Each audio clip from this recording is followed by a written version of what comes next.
ప్రజలకు ప్రభుత్వానికి సంక్షేమ వారధులు వాలంటీర్లు. ముఖ్యమంత్రి వైఎస్ జగన్మోహన్ రెడ్డి ప్రవేశపెట్టిన మానసపుత్రిక సచివాలయ వ్యవస్థ ద్వారా ప్రజలకు ప్రజాప్రభుత్వానికి వారధులు, సంక్షేమ సారథులు వాలంటీర్లు అని మన వాలంటీర్ల సేవలకు దేశవ్యాప్తంగా ప్రశంసలు పొందడం జరిగిందని, వాలంటీర్లు మీకు వందనమని శ్రీశైలం నియోజకవర్గం శాసనసభ్యులు శిల్పా చక్రపాణి రెడ్డి అన్నారు. వాలంటీర్లకు వందన కార్యక్రమం సోమవారం జరిగింది. సేవా వజ్ర పురస్కారం కింద 30,000 నగదు, సేవారత్న పురస్కారం కింద 20,000 నగదు, సేవామిత్ర పురస్కారం కింద 10,000 రూపాయలతో పాటు అందరికీ శాలువా, ప్రశంసాపత్రం, బ్యాడ్జితో పాటు మెడల్. జగనన్న శిల్పా చక్రపాణి రెడ్డి పాలనలో వాలంటీర్లు మరింత కష్టపడి పనిచేస్తూ 2024లో మరొకసారి మన జనరంజక ప్రభుత్వంను తీసుకురావడానికి చిత్తశుద్ధితో పనిచేయాలని కోరారు.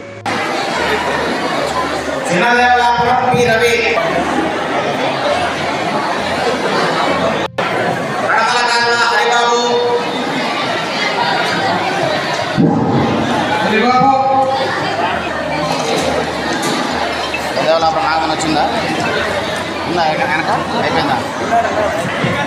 ఇక్కడే ఉండు అమ్మాయి ఇక్కడే ఉండు. మిగతా శక్తి ఇవ్వాలి. అమ్మా ఇక్కడే ఉండమ్మా, ఇక్కడే ఉండు.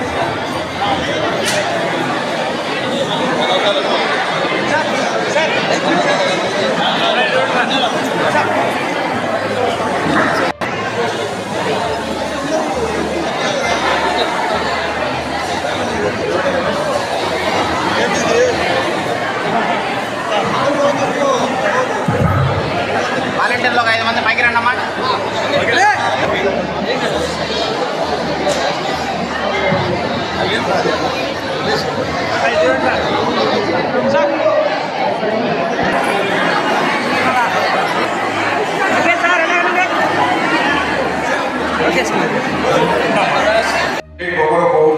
మనం ఏమైనా అయితే మన పిల్లల భవిష్యత్తు ఏంటని చెప్పి ఒకసారి ఆలోచిస్తే మీ యొక్క ఆలోచన కాదు. కాబట్టి మీరు ఆ రోజే కాదు, ఈరోజు జగనన్న ఏదైతే చెప్పాడో పార్టీ అరువులు అయితే చాలు మేము పథకాలు ఇస్తామని చెప్పారే, మీ భవిష్యత్తు కోసమే మీరు ఈ 2 వ్యవస్థల ద్వారా అభివృద్ధి చేయొచ్చు ప్రజలను అనే దృఢ సంకల్పంతో ఎక్కడా లేని విధంగా, ప్రపంచంలో ఎక్కడా లేని విధంగా ఇలాంటి సిస్టమ్ను ప్రవేశపెట్టిన ముఖ్యమంత్రి ఎవరైనా ఉన్నారంటే ఆ ఘనత మన ముఖ్యమంత్రి గారికి దక్కుతుందని తెలియజేస్తున్నా.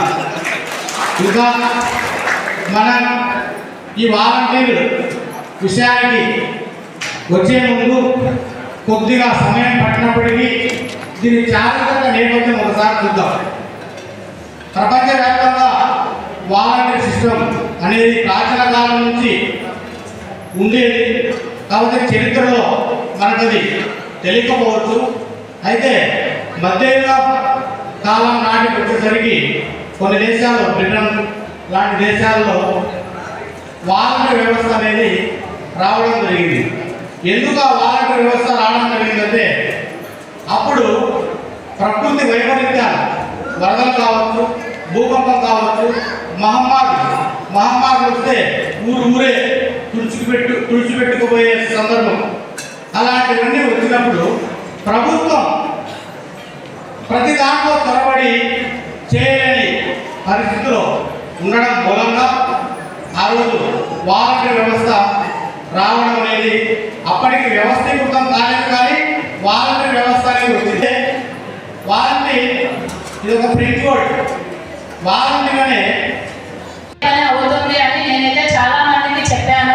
నా దగ్గరికి వచ్చిన వాళ్ళకి వీళ్ళు నా క్లస్టర్ కాదు, నేను ఎందుకు చెప్పాలి అనే ఉద్దేశంతో కూడా లేకోకుండా వాళ్ళు నా క్లస్టర్ కాకపోయినా అందరూ ఒకే ఉద్దేశంతో పనిచేయాలి. ఎందుకంటే జగనన్న నినాదం ఏంటి, ప్రతి ఒక్క పేదవాడు బాగుపడాలనే నినాదంతో చేస్తున్నాడు. కాబట్టి మనం కూడా ఎవరైనా మన దగ్గరకు వచ్చినప్పుడు వీళ్ళు నా క్లస్టర్ కాదు, వీళ్ళకి నేను ఎందుకు చెప్పాలి. అదే డ్యూటీలో ఉన్నారు. కాకపోతే ఎంత ఆలోచిస్తున్నాడు మీ గురించి నాకు తెలుసు. మా వాలంటీర్ల గురించి నాకు తెలుసు. దీనికి సంబంధించి ఏం రోగం లేదు. నెక్స్ట్ మీరు ఎలా గెలుస్తారు, గెలిపించుకుంటారు. Thank you right. అందరికీ వందనాలు తెలియజేయాలి.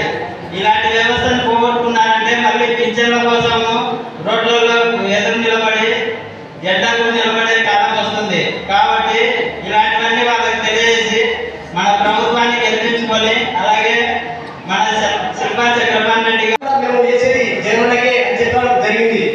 37 పింఛన్లలో 37 అంటే మీరు ఒక్కలే వేయడం కాదు, మీతో పాటు మీ కొడుకులు ఉన్నారు, మీకు సంబంధించిన కుటుంబాలు ఉన్నారు, వాళ్ళతో పాటు అందరికీ చేస్తేనే జగన్ గెలిచేదని చెప్పడం జరిగింది.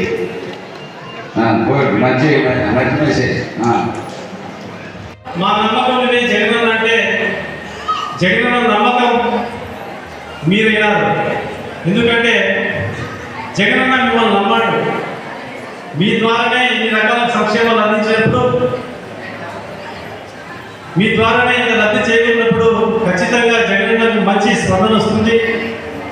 అలాగే గత గవర్నమెంట్లో ఏదైతే జన్మభూమి కమిటీ ద్వారా జరుగుతున్న అన్యాయం అరికట్టబడుతుంది.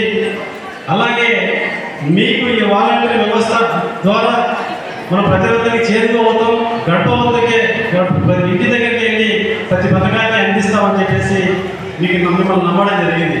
ఆ నమ్మకాన్ని మీరు ఎక్కడ కూడా మూవ్ చేయకుండా జగన్ ఆరోగ్య సురక్ష కావచ్చు, జగన్ సురక్ష కావచ్చు, అలాగే మన బీసీ జనగణన కావచ్చు, అలాగే అన్ని కార్యక్రమాలు కూడా దిగ్విజయంగా జగన్ మీకు సెల్యూట్ కొడతా ఉన్నా. మీరు ఒకసారి గుర్తు చేసుకోవాల్సిన అవసరం మళ్ళీ వెనకట్లో కరోనా కష్టకాలంలో రాష్ట్రమే కాకుండా దేశమే కాకుండా ప్రపంచం అంతా విలవిలలాడి ఎన్నో రకాలుగా గుర్తు చేసుకుంటేనే ఒక భయానకమైనటువంటి వాతావరణం, భయానకమైనటువంటి ఎదుర్కొచ్చే సంఘటనలు ఎన్నో చూసాం. ఆ సందర్భంలో ప్రపంచమంతా వణికి ఏమైపోతామో, మన బతుకుతామో లేదో చస్తామో, మన పిల్లలు ఏమైపోతారో అని చెప్పి మన అందరం ఎదిగేదలాగా. అటువంటి సందర్భంలో కూడా మీరు అందరు సేవలు అందించారే. చిన్న పిల్లలు సంఖ్యలో పెట్టుకొని ఒక నెల పాపం మొదలుకొని 5-10 సంవత్సరాల పిల్లల వరకు మీ ఇంట్లో మీ పిల్లలు నీకు కూడా ఏదైతే మిలిటరీ బార్డర్లలో ఏ విధంగా యుద్ధం చేస్తారో మీరు కూడా కరోనా రక్కసిపై యుద్ధం ప్రకటించి ప్రజల ప్రాణాలను కాపాడాలనే ఉద్దేశంతో ఎన్ని రకాలుగా పేపర్లో చదివినా టీవీలో చూసినా